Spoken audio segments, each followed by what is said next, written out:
Hi, everyone. Thank you so much for joining Reline Live this week. This week, I am joined by Rian McCaslin with Contech Engineered Solutions. Hi, Ryan. Hey, Cassie. Hello, everybody. So Ryan is actually going to show us the Ultra Flo product, which is one of many products we're going to be highlighting with Contech over however many months we continue to do Reline Live. Seems like it's been a popular thing, so we're going to keep it up. I want to do a couple housekeeping items. You all are on mute, but we consider this a live discussion. So I'd love for you guys to submit questions as you think of them. Use the questions box on your control panel. The other thing that we have started to do as of this Reline Live is we're putting the handouts in the handout section of the control panel for you guys. So you have the PowerPoint available to download right now, as well as an Ultra Flo brochure. So you guys can click those anytime during this and download them, but they will be available after on the email that I send to you guys. So with that, I am going to turn it over to Ryan. Here, I'm going to let you have control here. Awesome. There it is. And then you should be able to see your screen. Thank you, everybody, for attending this. Let me get this into the right mode. As Cassie mentioned, we're going to talk today primarily about UltraFlo. And if you take anything away from this presentation, it needs to be that UltraFlo or another similar product, which is called Smooth Core, that I'll get into, should be considered for any culvert or any storm sewer rehabilitation project that you have. And we'll get into why specifically. We're going to talk about a few case histories first, and then if time permits, we'll get into what I promise is the only slightly less exciting technical aspects of the pipes themselves. So I think most of you hopefully were on when Chad Kitchen, who's also with Contech, was talking about a lot of our bridge projects. Cassie, you did that what 4 or 5 weeks ago? Yep, right about a month ago. Okay. So just a quick reminder who Contech is. We got our start 100 years ago under a different name, but making corrugated metal pipe, and it's still a big portion of what we do today. Over the years, we've bolted on other types of companies. You listen to Chad talk about our bridge structures, and then we also have a stormwater company as well. What I always like to say that separates Contech from a lot of our competitors, and we do have a lot, it's the people that we have. So the Russ Lakeys in Utah, the Andy Clarks in Idaho, and any other areas that we cover, they are the local area experts. And then of course the people that we work with, Cassie as well. So not only do we supply the product itself, but we also support you through preliminary design, the bidding process, as well as installation. So we work with you throughout the entire design life or the entire project life that you have. I always like to tell people what we're talking about first, so you have an idea. UltraFlo, it may be a new name to you. That is Contech's family name for what AASHTO calls spiral rib pipe. And what it is, it's a smooth interior wall steel pipe. So it's manufactured in the same manner as a corrugated metal pipe is, but because of the corrugation, it has a Manning's N of 0.012. And you see a picture of this here on the left-hand side, and kind of a profile of the side wall. And you can see there's a lot of flat steel there that creates that lower Manning's N.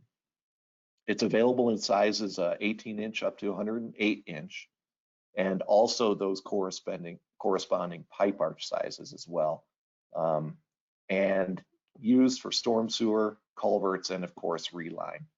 I did post here some sections of DOTs, so Idaho DOT, Utah DOT, and then Nevada DOT. I know a lot of people in those states attend this. Those are the sections where UltraFlo is already in the DOT specifications. Ryan, yeah. Work with the audience. We do actually have a lot of East Coast DOTs on the call. How would they find out if they're spec'd in their states?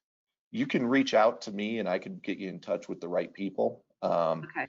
The chances are good. UltraFlo is pretty well established in most DOTs, but how I find out is I'd just put you in touch with your local sales engineer, and they would be able to let you know which DOTs, which cities, which other municipalities have these products in your area. Okay, perfect. Yeah. And then there's a slightly lesser known product called Smooth Core, especially in the West. In the West, you don't see this as much because the manufacturing is done in Mississippi and out in Greencastle, Pennsylvania. So in the East, you may be more familiar with this. You might hear it as double wall because it's effectively taking a corrugated exterior with a smooth interior. And again, you have that lower Manning's N of 0.012. So these are the two products we're going to talk about with pipeline rehabilitation today. Some of the references that I can point you to, again, if you're from a different state, I can get you in touch with the right people, or I can look up the specification myself and then let you know, hey, yeah, we're in there, or no, we're not.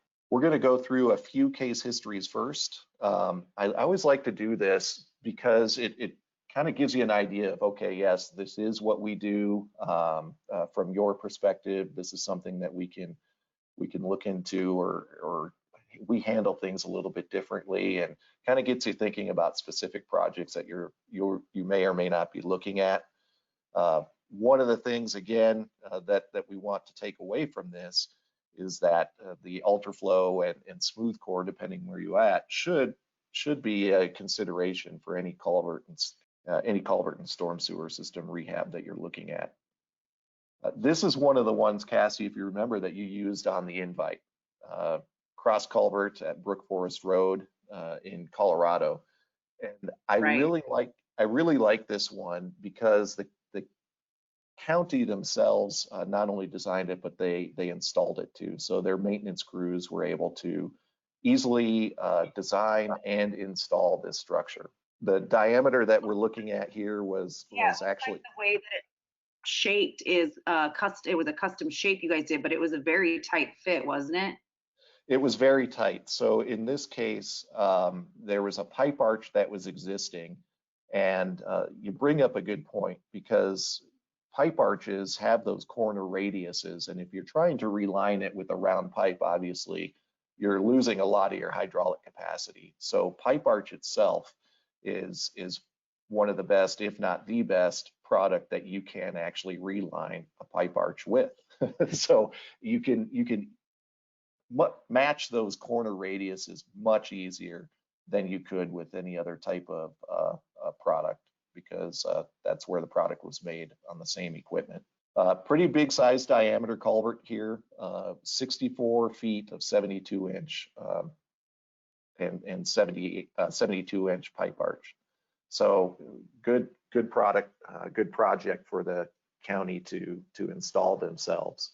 This one I like to show just for the example of when some people raise the question of using aluminized pipe with a cementatious backfill or a cementatious grout. This one was in Wisconsin, and what was happening was there was a concrete pipe under a lot of fill. This is actually under one of their main interstates, and it was the pipe itself started cracking.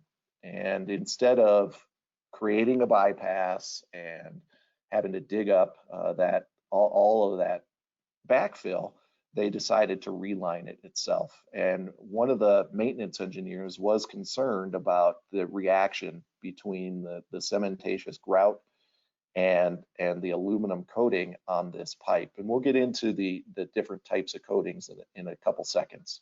So to combat, or to help that engineer out with their problem, what we actually used what is called a zinc chromate primer. And that's the yellow that you see there on the exterior of the pipe.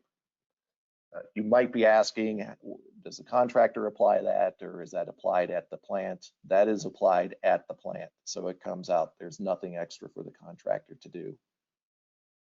At the end of the day, it's also key to note that while there is there can be some micro corrosion between the aluminum and the grout as it cures. It's only during the curing process, so it's very for a short-term aspect of that. Any type of corrosion going on after the grout is cured, it no longer reacts in a negative manner with the aluminum, and the degree to which it does react is very minimal as well. So in most cases, we don't use this. It's more of a belts and suspenders approach if a design engineer is concerned, and we can't talk them out of using this. So have you ever used this before, Cassie? Have you used the zinc chromate primer? No. Is this something that we see in the, do you see this a lot in the Northwest, or is this more Midwest to East? I would say it's more East than it is in the West. You know, I will say, we talked about Utah DOT. Most of the Utah DOT requires what's called a polymeric coating. And the next case history has what that looks like. And they do that for many reasons. Obviously, in Utah, there's a lot of alkali in the soil and in the water that's around it. So this type of coating, which is called trench coat, this coating is more of a barrier coating, and it is chemically and mechanically attached to the steel before as the steel is manufactured. So it acts as a barrier to anything getting to the steel at all. So a design life for something like this would be well over 75 to 100 years. For the aluminized, the other two projects that we showed you, that's going to be 75 years, and in some cases up to 100 years as well. So the two of them can get you the design life that you need.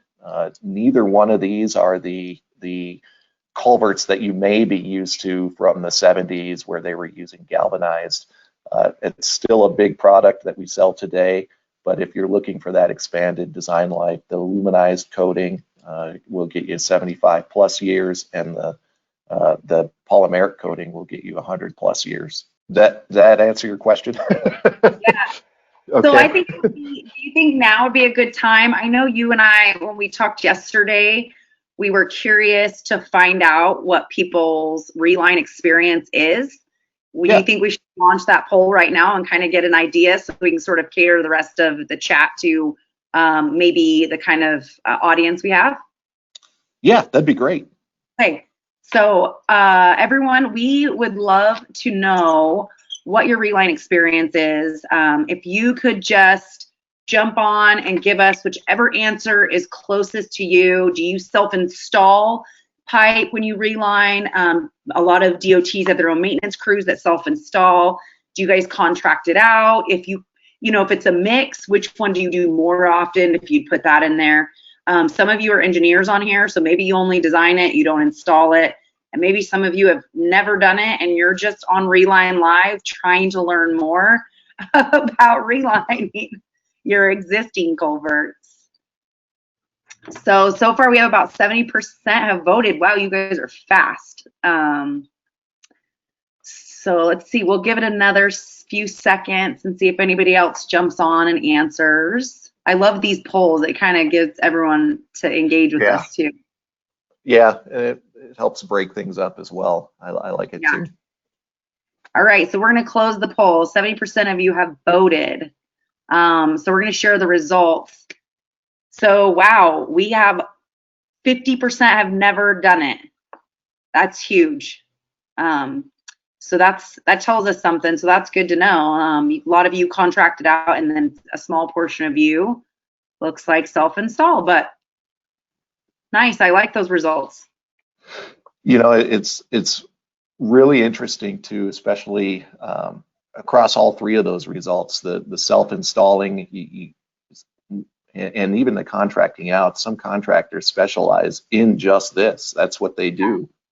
And then for those of you who haven't done it, it can seem new, and you may have all types of installation related questions, and that's something that Cassie and I can definitely help with, and having these webinars is one of those things that hopefully help create that familiarity before your first project.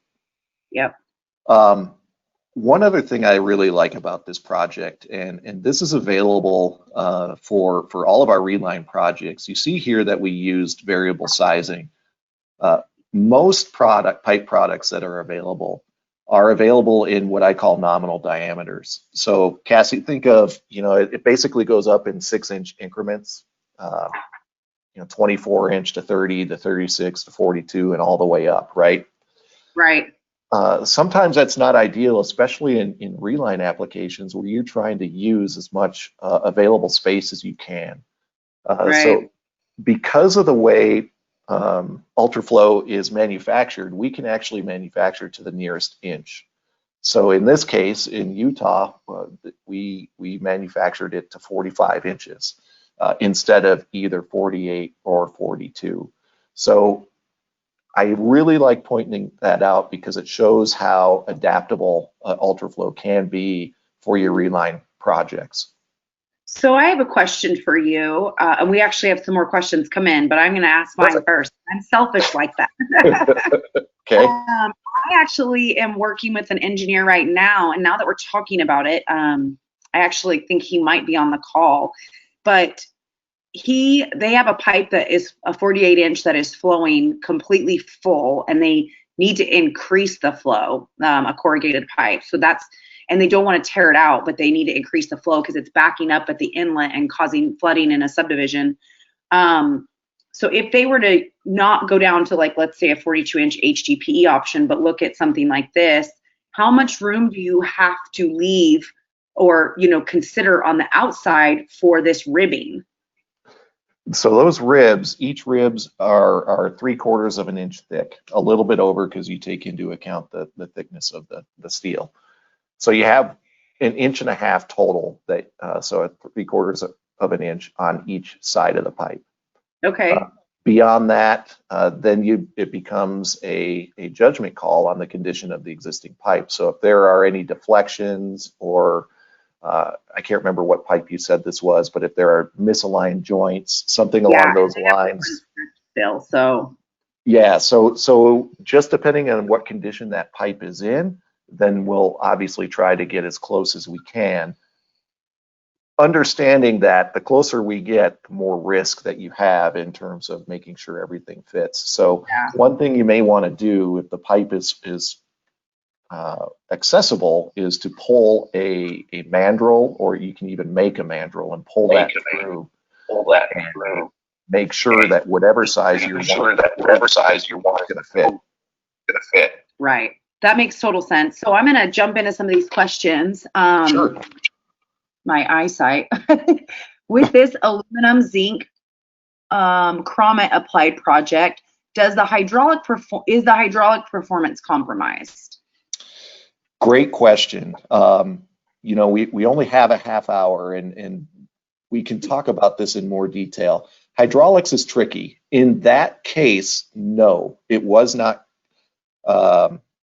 It was not compromised. It was actually let me change that. It was compromised because the pipe was inlet control, and what that means is the pipe itself. The only thing that matters hydraulically in that pipe is the end section or the end treatment at the inlet, and then the opening of the pipe. So what diameter the pipe was. The smoothness of the pipe doesn't make a difference because that system was in inlet control. Because we're using a smaller pipe in a larger pipe, obviously we're negatively affecting the hydraulic performance of that structure. All is not lost. I'm going to skip forward a couple. All is not lost if that's the case, though. One of the things that helps us address that is the fact that we're not limited to nominal pipe diameters. We can use non-standard diameters in those cases and create the biggest pipe opening we can that's going to fit. The other thing that we can do is based on the end treatment. So instead of just leaving a projected pipe out there, which is about the worst thing you can do hydraulically, you can have an end section like they did in Wisconsin, or you see in this picture here, or you can even do a beveled head wall. If you have the right of way, you can actually create a funnel that has a larger opening and that funnels down to the opening that fits into the hose pipe itself. So there are a lot of things that you can do to minimize the losses that you have in inlet control structures. That's a long-winded answer. I hope it makes sense. Well, let us know if it doesn't. Type any more questions you have. So another question was, the basic material is aluminum, and that's correct. Well, there's aluminized, which is a steel base metal, which has an aluminum coating, and then there's pure aluminum, and then there is polymeric, which is a galvanized steel base coating, and then a polymer coating on top of that. Okay, that's all the questions so far, so we'll just keep going. Okay, I've got one more case history I'd like to show. Kind of gives you a better idea of the pipe arch that you pointed out, Cassie, earlier. In the upper right-hand corner, you can that picture, what appears to be a beer bottle in the pipe, plus how tight they're getting to the existing structure. Again, nothing matches a pipe arch quite like a pipe arch, and that's why we see a lot of these structures as pipe arches. The other thing I'll point out on this slide, two more things. One is that this was a polymeric smooth core project. So again, that's the double wall with the polymeric coating. So again, 100+ years. And then on top of that, they're installing in the wet. So all of our structures can be installed what I call in the wet, or you don't have to create any type of bypass to reline, unless of course there are safety considerations that require you to do that. Does that make sense? Yeah. I do want to go ahead. I had a question regarding pricing versus HDPE, and I responded, but I think it really depends on the different coatings, and there's a lot we have to take into consideration if we're pricing a project, correct? Yeah, I mean, obviously there are a lot of things. I will tell you though that almost bar none, I can't think of any system or product that is more economical than UltraFlo or smooth core, just depending on which product you have. Even with the different coatings, I wouldn't, if you're relining something, I would definitely just start at aluminized and then go up to polymeric if you need to. And the cost differential is not that big between aluminized and galvanized. So it's maybe 5 to 10%, just depending on the day. And on top of that, for polymeric, rough numbers, we're looking at 30% more. So even with the polymeric coating, I have yet to find anything quite as economical as these two products. That coupled with the durability, that's really the two reasons why, any type of system that you're looking at, culvert or storm drain system, these UltraFlo should be one of the systems that you consider. So does this system have similar corrugation on the outside as metal, and then the inside smooth? Is that correct? That is correct. Yep, you nailed it. So it's going to have either a 2 2/3 external corrugation with a smooth interior, or a 3x1 external corrugation with a smooth interior. And the smooth interior is just there for waterway. It doesn't contribute to the structural capability or anything like that. All that is covered by the external sheet, if you will. Awesome. Do you want to go through a couple more product features? I just looked up and we're almost out of time. I don't know how it goes by so fast. It goes by so quickly. Well, I know. I was going to talk about hydraulics. That question that was asked kind of that helped, so I'll skip through that. I will say though, outlet control. What I will say, the difference between inlet and outlet control, you need to know which one is which, because that question's a perfect one. Is the hydraulic capacity, is it affected? In some cases, if it's in inlet control, in all cases, if it's in inlet control, your hydraulic capacity goes down. It does not matter how smooth your pipe is. But if your pipe is in outlet control, then the pipe smoothness comes into play. And A simple way to tell, if you've got all the engineering data, you can go to FHWA and get the software and run the calculations, and whichever process has the deeper headwater, that's going to be what controls your system. But you can also go look at if you got high water at the inlet and it's above the pipe, you go to the outlet and your pipe isn't flowing full, that's a good indicator that your pipe is in inlet control. If your headwater is above the pipe and your pipe is flowing full, then your pipe is in outlet control. We have a couple more questions, Ryan. Yeah. And I want to get to them before we're out of time. Yeah, please. So can you match up? And I actually know who's asking this, but can you match up a different type of previously installed liner with this new liner?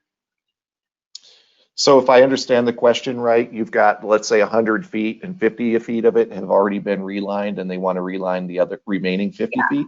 Yeah, let's use HDPE as an example. Let's say that they've already lined 100 feet with HDPE, but they want to line a remainder or maybe extend and make this as a new pipe, because we can direct bury this pipe. Is there a way to do that? I'm sure there can. I haven't been involved with one where you've done one halfway and another one the other way, but I'm sure we could come up with a way to do that. You can definitely extend it and bury it because it is a direct bury pipe. Yeah. Another comment that came in is we face problems with the DEP when we change the interior finish. Especially, they are more reluctant if you make the pipe smoother. Yeah, so that's probably like an aquatic life concern. And we've run that into that problem in Oregon before and some of the other states where you're concerned about fish and other things. A lot of times, obviously this messes up the hydraulics, but we put fish baffles inside the liner pipe and then push that pipe inside the hose pipe to create fish passages and other things. Of course, that's going to mess with your hydraulics too, but that might be an approach that might help you reach an agreement with the DEP. Okay, thank you. Yeah, I didn't know if that made sense or not. Yeah, we run into that a lot in the Northwest. A lot of streams, a lot of rivers, and that's always a big concern. Doesn't matter the agency, we always have to look at fish passages. Yeah, exactly. Makes sense. Did you want me to go through a few more things, or looks like? Yeah, I would go through a couple of highlights of the pipe. I mean, we're 1 minute over. People are still on though, and I don't mind if we run a little bit over. Okay. We get a lot of questions about, okay, how do you know that aluminized and polymer can last as long as you say you can? And we know that because of empirical data. We've got 68 years of aluminum study, and I will tell you this hands down, corrugated metal pipe as a whole has been the easily most tested product out there. Starting with galvanized, then going to aluminized and aluminum, and now polymer coated. There have been all types of in-field study, but also accelerated studies as well to try to get to the pipes to fail early. And that's how we know. The study from the AK Steel started in 1952. So we've got quite a bit of years backing that up. Polymer coating hasn't been around that long, but it acts in a different manner, which is why we also know 100-year design life. Now, with all of these things, keep in mind, this is within certain ranges. So obviously, we would not want either of these pipes in sanitary sewer applications because of all the challenges you have in those applications. So if you do have high alkali areas, then we would point to polymer coated versus aluminized steel. So it just depends where the project is and what we would recommend to get you the design life that you want. And then I can tell you, for those of you who are new to this, the sliplining methods, there's really two that we look at for installation. One is what's known here as a continuous pushing method. I like to think of it as a train. So basically you set down a piece of pipe, you push it in, and then you set down the next piece of pipe, and now you're pushing two pieces of pipe. This works great when you have access from one, either the inlet or the outlet. It gets more and more challenging though when you're trying to address longer structures, so a few hundred feet or plus, because the longer you're pushing, the more friction you have, and that can create some challenges. So we can work with you depending on what the diameter is, what the lengths are, and what the best possible method of installation is going to be. The other method is the individual segment method, and that's basically where you're pulling in one piece at a time. This works really well in longer systems. It also works well if you only have limited access at certain points, because you're reducing the slide coefficient of friction. It's only one piece at a time. So I do have a note there to use an adequately sized winch. That's more of a contractor issue, but I will tell you I have been involved in a project or multiple projects where the winch wasn't necessarily sized. Actually, people ended up pushing the pipe in place instead of the winch working, which was not ideal for the people doing the pushing. What are the what's the method for connecting the pipes? Great question. Depends on the pipe type and the space that we have available. So take a look at the right-hand picture. We're relining a box culvert with a corrugated metal pipe. We have a lot of space, so there the easiest thing to do was use an external band. Contractors know how to use it. You can get nice and tight. It's going to hold everything in alignment, but also provide a pull-apart tension capability with that joint as well. Some of our products, and actually, Cassie, you may not know this, in some of our plants, we actually make a stab joint for Ultra Flo. So it's a corrugated metal pipe with a stab joint or a bell and spigot joint. Mostly down in Texas and out east is where we do that. I don't think the local plants to Colorado or Idaho, Nevada make that. In some cases though, where you have low clearance, we'll use that what's in the middle, and that's a temporary internal expanding band. And that's there just to keep grout from filling in through the pipe joint during the grouting process. And then after that's done, the band is removed. You know, you had Don LeBlanc on, and most of the questions that we get, and it sounds like, I mean, he's been on what, 2 or 3 times talking about grout, Cassie? Yeah, we've had Dawn on, we've had Mike Whitehouse, we've definitely had some major grout discussions. So we can go deeper if you'd like to, but I only have a couple slides. Really, the biggest point of question we get, and I got this a lot when I was a sales engineer in Minnesota, is as a cost reduction standpoint, some of the entities would ask, hey, do we need to grout?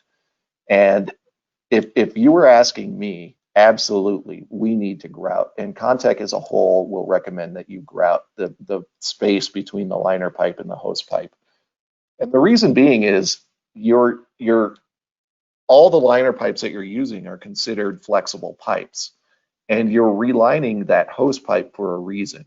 Most likely it's structural. So if that were to fail at some point, and now you have this point of failure on a hose pipe or on a liner pipe that is not meant to take point loads, that's going to create problems that are going to cost you far more than the grout would have cost. So definitely use grout. And that's where people start to get a little iffy, as you can tell, because you had everybody on talking about how do you keep this from creating problems. And we do it in a combination of 3 ways, either mass or bracing of the liner pipe inside the hose pipe. The grout type, Don spoke quite a bit about aerated grouts and that type of thing. Basically, you're looking for low density grout that's going to create less of a buoyant force on your liner pipe. And then ultimately grouting in stages. A combination of these 3 things will help keep your liner pipe online and aligned up and on grade as it's supposed to be. And then how do you get the grout in between? Chad showed you a couple of pictures of the grout ports that we have. This is something that you would use for larger diameter pipes where you can get in and actually either inject grout through the liner pipe wall or use it as a way to determine, hey, where's my grout level at? For smaller pipes, then not as easy to climb into. Then you see the grout tubes generally that you see pictured here on the left. And Cassie, if we have a couple more minutes, I know we're planning, I think on the 18th, on doing a specific Reline Live on this tool. Is that correct? Yeah, we're exactly 2 weeks from today. Yeah, so Contech has created all types of design your own tools, from detention systems to bridges. The most recent one is design your own Reline. And I'm really excited to talk to everybody about this, primarily because it's a great place to start your Reline project. You put in whatever data that you have concerning your existing structure and where it is. You can even geocache it. You can put in the coordinates. You can put in what other type of alignment or grade issues that you've got, the existing shape, everything that goes into determining what options you have available to you. And then what you're going to get is an email basically stating it's going to give you up to 3 different options. It's going to give you case histories on those options as well as simple CAD details. So what it's going to do is just take the information that you input and it's going to spit out, hey, here are up to 3 different types of products that you can use in this application. And then shortly after you get that email, probably 2 to 3 days, you're going to get a contact from a local sales engineer asking if you need more specific information or pricing, anything along those lines. So my goal is to have us go through an example live and just show you what we can do. If anybody has a specific example you'd like us to go through live with everybody else, we can do it. Otherwise, we can make one up. Hopefully, we can go through that in a couple weeks. Yeah. And for those of you that are interested in that one, this afternoon, I will have the registration up on tvpipesolutions.com for you guys to register for that Reline Live in 2 weeks that Ryan's going to be hosting and walking us through this really cool tool. Yeah. So I know we were planned for half an hour. Cassie, I think we went a little bit over. So thank you, everybody, for your questions and for your time. Yes, thank you guys so much. So a couple housekeeping things. If you haven't already, click on those handouts. If you guys want this PowerPoint, I will stick it on Google Drive and put a link in the thank you email that you guys will get tomorrow. Jump on and register for Ryan's in 2 weeks. We'll go through that tool. Next week, we're doing something very different on Reline Live. I actually have a CCTV camera inspection software. It's called T4 Spatial. Mike's going to be joining me for that. So that'll be really interesting. It's going to be focusing on sewer pipes, which we haven't focused on before. We've always focused on relining stormwater pipes, but this is going to be talking about relining sewer pipes, and obviously their really neat software for how the camera inspection can be converted into the cloud and all this kind of stuff. Over my head, so that's why Mike's going to do all the talking. Thank you guys so much, Ryan. This was awesome, and we get to do it again in 2 weeks. Yeah, thank you. Looking forward to it. I had fun. Thank you. Everyone have a great afternoon. Thanks for joining. Bye, you guys.